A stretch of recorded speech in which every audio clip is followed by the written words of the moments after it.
Hello po. Magandang gabi po sa ating lahat. Ngayon po ay meron tayong compilation ng video na re-reactionan. At ito po ay credit po natin kay Goosebumps.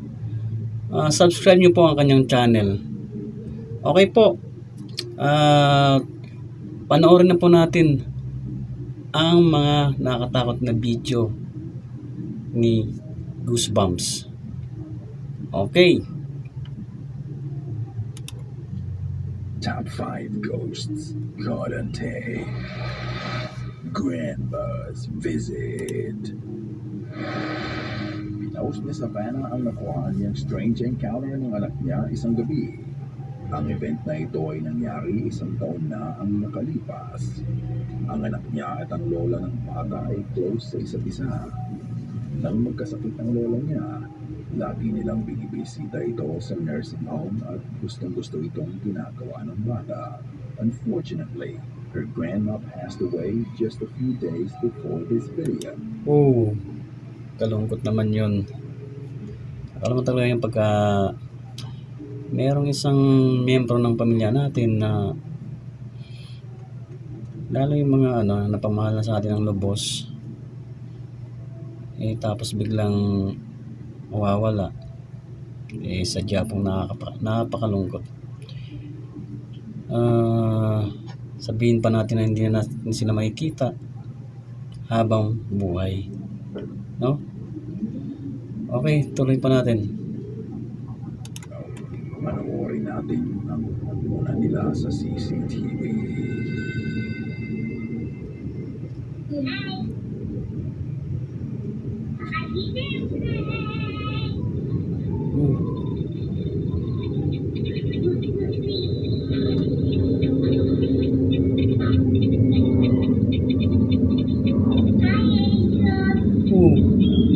Hi angels. May sumagot, may tumawa.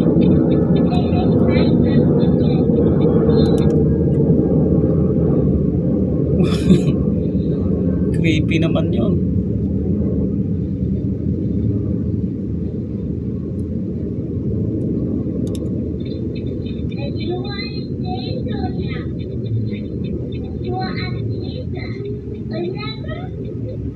Naglalaro ang bata sa sahig ng laruang eroplano ng kanyang kapatid. Nag-hi siya at excited niyang ipinakita ang plane toy sa kausap niya. After that, she said hi to the angels and her grandma Eckersley. Tinuturo pa talaga eh. Talagang may kausap. Tinuturo niya eh.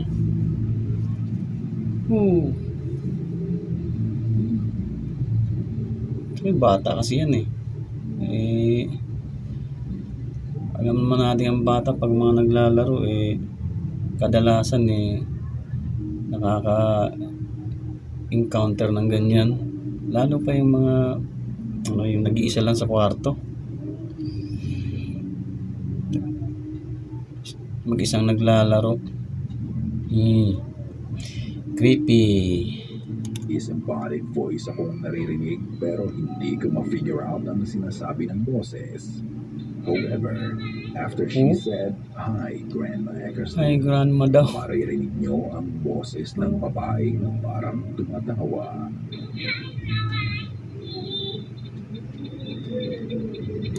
Posible kaya yung lola niya, yun na yung namatay na lola niya.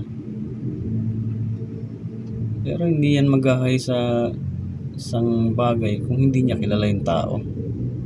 Pinangalanan niya grandma eh.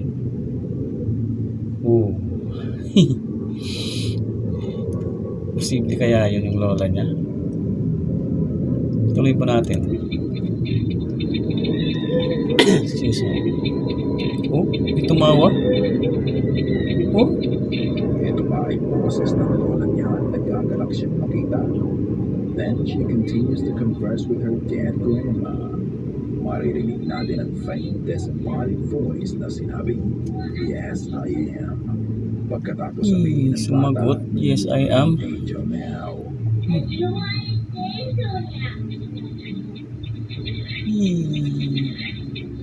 Naniniwala si Savannah na bumisita at nagpakita ang lola sa bata bago siya tuluyang mawala. Although it's out of the ordinary, I think this is a sweet encounter between the kid and the grandma. Her grandma surely returned her granddaughter's gesture, and it shows that even in the afterlife, hindi pa din nawawala ang pagmamahal ng ina. Haunted Mansion. Takot. Pinuntahan ng ghost hunter na si Ghost Eye ang abandoned haunted mansion sa Glencliff, New York. Sa simula, akala niya magiging walk in the park lang ang gagawin niya. Hindi niya alam, ang exploration na to ay isang Creepy naman yung mansion na yan.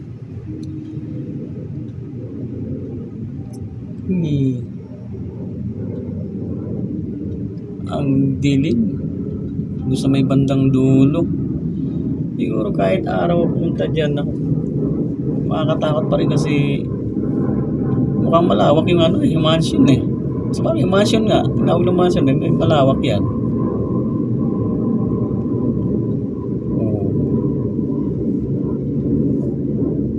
Tuloy mo natin.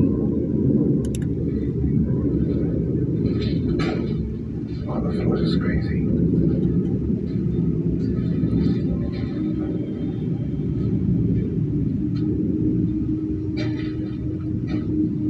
I noticed like some of the numbers here, main walls are like numbered.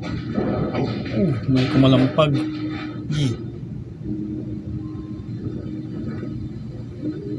May kumalampag doon. I think it's time to go.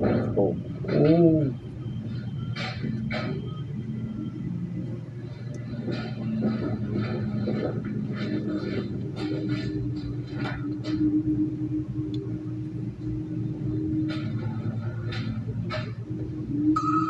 nililibot niya ang paligid. Luma at sira-sira na ang mga estruktura ng gusali, giving it a heavy feeling. Pagpasok niya sa isang bahagi ng bahay, nakarinig siya ng malakas na kalabog na nanggaling sa hallway sa ilalim ng hagdan.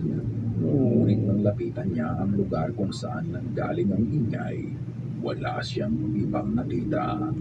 Pinagpatuloy pa din niya ang kanyang ginagawa at pag-ikot niya, mabukas na lang ang pinto ng mag-isa kung saan gagaling ang ingay. it's funny how that thing's shaped like a cross, the wallpaper. Oh, totoo dyan sa Nakita niyo po yun. Usang bumukas yung pinto.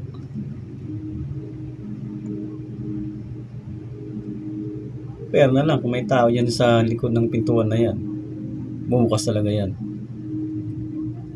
Pero kung wala, malamang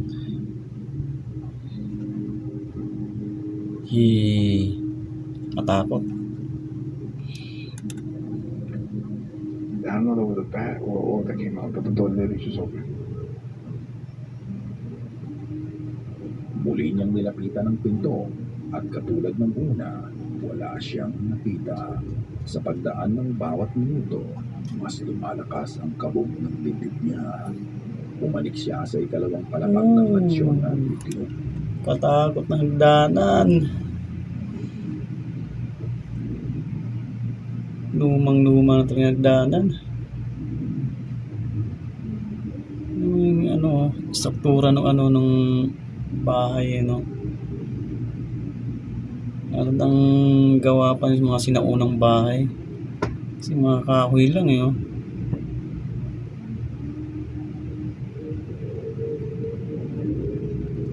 Tapos papasok yung mag-isa.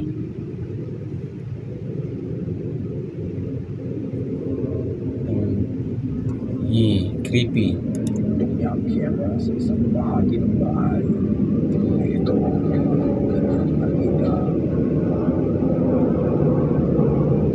There's something over there.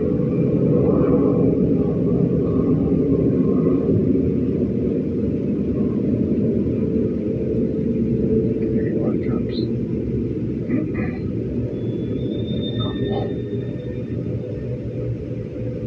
What is that? Kung may dumaan na aeroplano, ingay. A dark figure suddenly peeks at him. Bahagya mong makikita. Pansin nyo? And just like other ghosts, Ayan o. Medyo blurred lang siya pero kitang-kita mo. Ayan eh oh.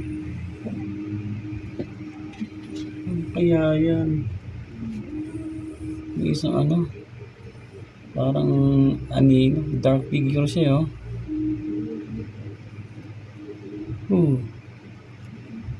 Tuloy. videos, mabilis din itong naglaho. He didn't know that he was being followed. When he inspects the place where the figure was seen, there's just nothing there. Ano sa tingin niyo ang nakita niya? Marami pang naganap sa video na to. And if you want to find out more, check out his YouTube channel. Come back!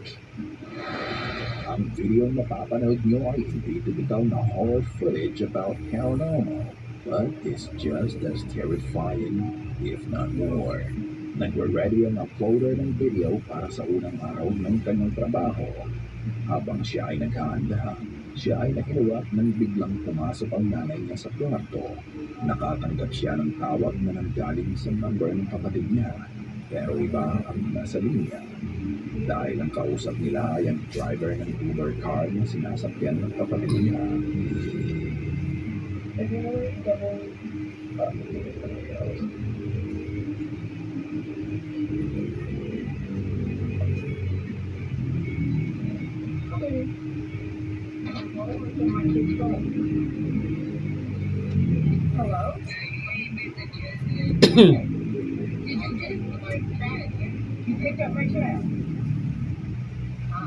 Why are you calling me from the phone?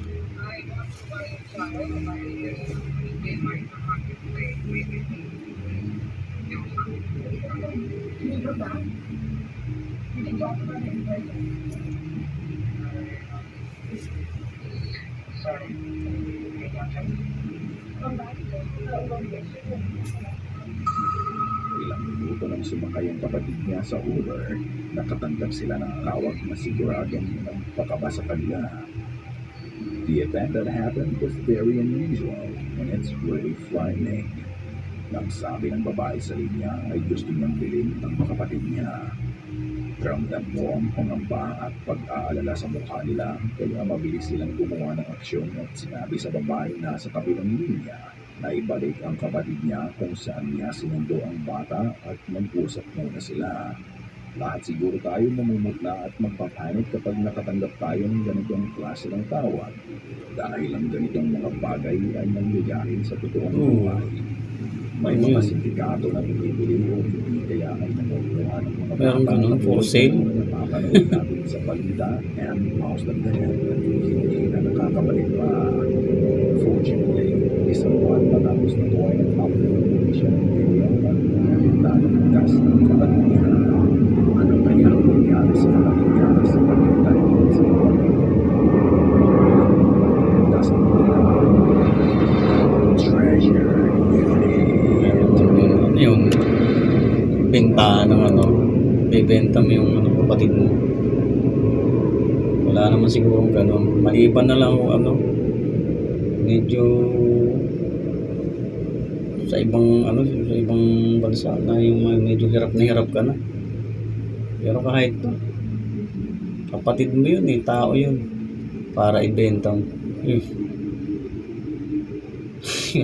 Nakaka weird naman yun na magtatawaran kayo, magpe-presyuhan. Tapos tao yung pinag-uusapan niyo. Ano ba yan? Woo! Tuloy. Kunin lang hindi sa'yo. Si Carla, isang treasure hunter ay may na-detect na ginto malapit sa sementeryo. Hinukay niya ang ginto at kasama nito ay isang lumang baul. Gusto niyang malaman kung may laman din na ginto ang chest, kaya binuksan niya ito. Ang laman ng baul, lumang plansa at black dress. Inuwi niya ang mga ito at nang sumunod na araw, dito na nagsimulang magkaroon ng kakaibang activities sa bahay niya. Malalim na ang gabi at may bumisita sa kanya.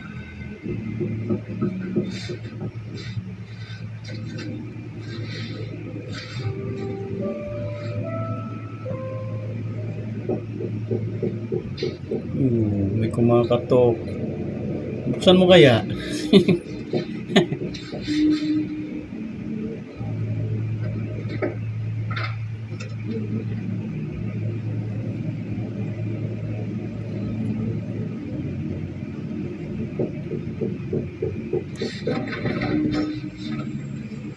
Wow, walang tao. Pagkatok, maririnig mo din ang tunog ng doorbell. Curious, nag-imbestiga siya. Naghintay siya ng pagkakataon na muling kumatok kung sino man yun at pagbukas niya ng pinto, wala namang tao doon. Walang tao nga. Tingnan niya ang ring camera niya pero wala din Wala. siyang makita. Sinave niya ang oras na yon at kinabukasan nang muli niyang tignan ang footage na sinave niya. Ito ang kanyang nakita.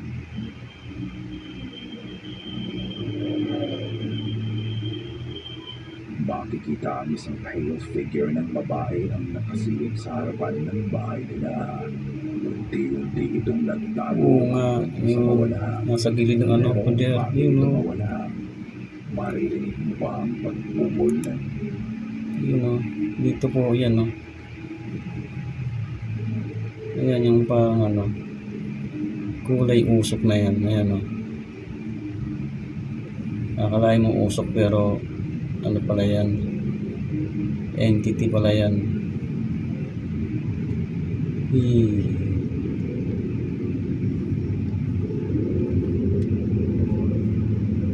Para sa isang babae na nakatira dyan, walang ibang kasama, eh, matatakot talaga yan kasi nag-iisa lang yan sa bahay.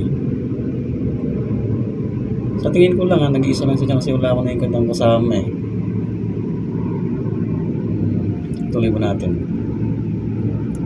galing dito?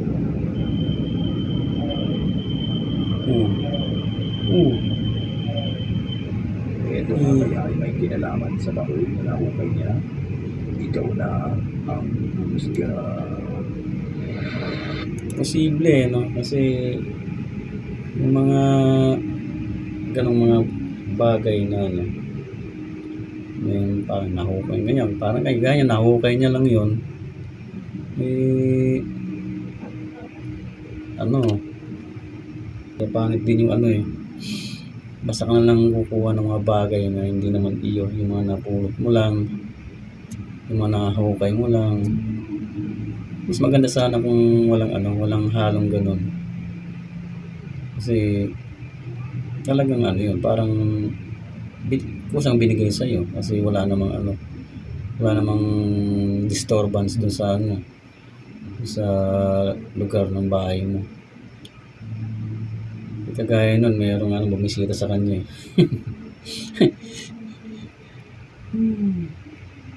May mga memories ko rin siguro nakadikit dun sa ano, plancha na yun, dun sa ano ba yun, damit ba yun na kasama ng plancha na yun. Okay, tuloy po natin. Isang grupo ng mga rider sa Indonesia ang naglilibot isang gabi. Dahil sa katuwaan niya, hindi nila namalayan na lumalalim na pala ang gabi. Nagpasya silang mag-camp out sa abandonadong gusali at dating sports complex.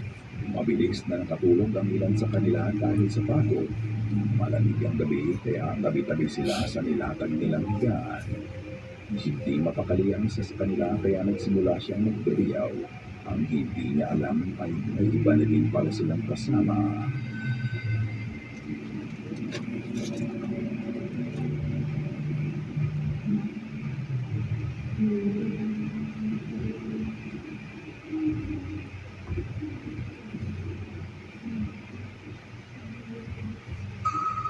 Mamasdan lang niya ang kanilang paligid.